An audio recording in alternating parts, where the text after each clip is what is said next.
প্রয়াত হলেন প্রাক্তন মুখ্যমন্ত্রী রাজ্যের বুদ্ধদেব ভট্টাচার্য, কি বলবেন এই বিষয়ে?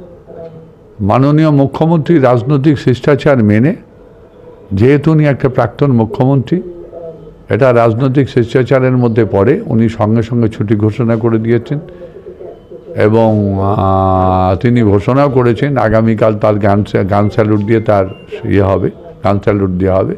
আমি জানি না উনি দেহদান করেছেন কি চক্ষুদান করেছেন জানি না, শুনলাম চক্ষুদান করেছেন, দেহদান করেছেন। স্বাভাবিক আর সৎকারের প্রশ্ন আসে না, কিন্তু মৃতদেহটাকে সামনে রেখে হয়তো গান স্যালুট সরকার মাননীয় মুখ্যমন্ত্রী দেবেন, এটা মুখ্যমন্ত্রী বলেছেনও।